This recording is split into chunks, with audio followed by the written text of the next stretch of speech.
नायक, आप देख रहे हैं नायक न्यूज़ टीवी। मेरे साथ मौजूद है मंजीत नोटियाल जी, जो कि आज प्रेस वार्ता हुई, जो कि एससी को लेकर के जो खत्म करने के लिए जो कि इन्होंने जो मुद्दा उठा रखा है भारतीय जनता पार्टी ने, उसके लिए आज इन्होंने बैठे। देखिए, जो SC/ST का वर्गीकरण सरकार की गंदी मानसिकता के लिए चलते किया गया है, इसमें आप ये समझ लीजिए कि जो SC/ST जो वर्ग है, अगर 1000 व्यक्ति में से एक व्यक्ति अगर अपनी शिक्षा के माध्यम से मेहनत मजदूरी करके अगर IAS PCS तक पहुंच जाता है या वो आर्थिक बराबरी पा लेता है, तो सरकार के पेट में दर्द हो रहा है। सरकार परेशान हो रही है कि 1% भी लोग SC/ST आगे बढ़ेंगे तो कल ये सरकार की डिमांड करेंगे, करिए बड़ी बड़ी कुर्सियों तक पहुंचेंगे तो जो 100 साल से लोगों ने कुर्सियां कब्जाई हैं उनकी कुर्सियां खतरे में पड़ेगी।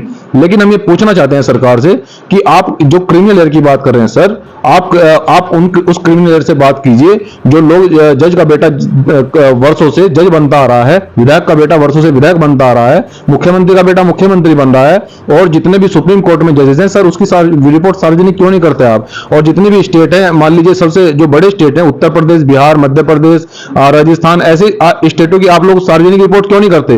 कितने उसमें SC/ST के आपने जजेस लगाए हैं, कितने SC/ST के आपने IAS PCS लगाए हैं, इसकी आप सार्वजनिक रिपोर्ट क्यों नहीं करते? क्योंकि हमारे लोगों को जानबूझकर जो है ना गुमराह करके उनको कुर्सी तक पहुंचने नहीं दिया जा रहा है, और उनकी शिक्षा को खत्म कर दिया गया। किसी भी विश्वविद्यालय में SC/ST के बच्चों को जीरो बैलेंस पर एडमिशन नहीं दिया जा रहा है, और जब शिक्षा समाप्त हो जाएगी तो बच्चा कैसे बढ़ेगा, देश कैसे बढ़ेगा?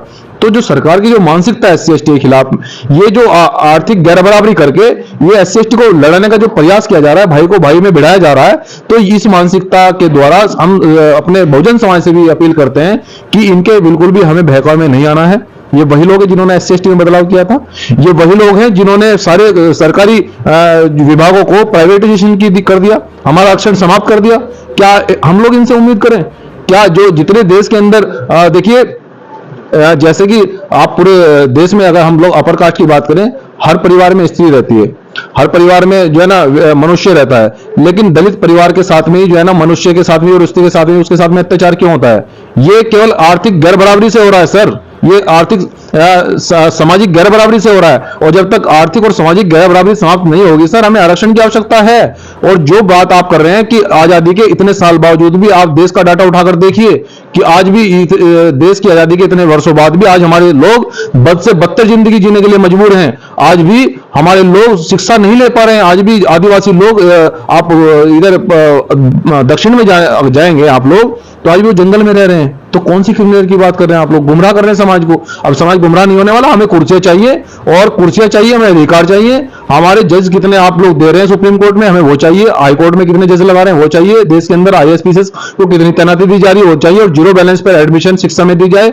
और जो दिल्ली में जो सबसे बड़ा मुद्दा गुरु रविदास घर का है, इसमें हम अगर सरकार हमें जमीन वापस नहीं देती है तो देश के अंदर फिर से एक बड़ा आंदोलन होगा, और उन जमीनों की भी जांच होगी जो मनवादी लोगों ने हजारों बीघा जमीन 4 लाइन पर कब्जा रखी है। वो क्या उनके बाप की जमीन है?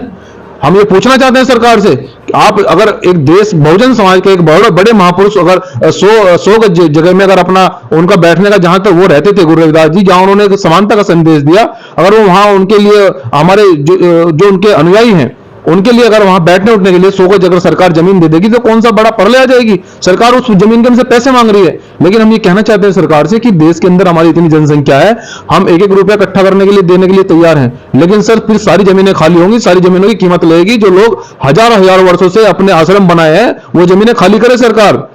तो इसलिए ये तो सब पूरा डाटा तैयार किया जा रहा है। अगर हमसे जो सवाल किया जा रहा है तो सबसे सवाल किया जाना चाहिए। अगर वर्गीकरण SC/ST किया जा रहा है तो सर अपर कास्ट का वर्गीकरण कब होगा सर, जो सैकड़ों वर्षों से कुर्सी कब्जा बैठे? तो इसके विरोध में आने वाली 21 तारीख को संवैधानिक आंदोलन के लिए हमने कॉल दिया है, जो पूरा वीडियोग्राफी में होगा। और इसमें उसकी प्रक्रिया में आपको फिर से बता देता हूं कि कोई बाजार बंद नहीं होगा, और उसको सभी व्यापारियों को लेकर, सभी सामाजिक संगठनों को साथ लेकर हम लोग मुख्यालयों पर ज्ञापन सौंपेंगे। पूरे देश के सभी प्रदेशों के सभी जिलों में ज्ञापन सौंपे जाएंगे। और हमारी जो डिमांड है वो है कि SC/ST का वर्गीकरण को वापस किया जाए, और SC/ST की जो सभी सीटें हैं, चाहे वो जजेस की हो, चाहे वो IAS PCS की हो, चाहे वो शिक्षा विभाग, लोकतंत्र के चारों स्तंभों की सीटों को पूरा किया जाए। और जो शेड्यूल कास्ट के जो विद्यार्थी हैं बड़े विश्वविद्यालय में, उनको जीरो बैलेंस से एडमिशन दिया जाए, और जो प्राइवेट सेक्टर है उनमें आरक्षण लागू किया जाए। और जो दिल्ली तुगलकाबाद गुरु रविदास घर है वो जमीन हमें दी जाए जल्दी, वरना फिर आंदोलन की तैयारी कर रहे हैं। तो ये आंदोलन संवैधानिक रूप से 21 अगस्त को होगा। हम लोग लड़ेंगे और सरकार के सामने लोग डिमांड को रखेंगे, लड़ेंगे और जीतेंगे।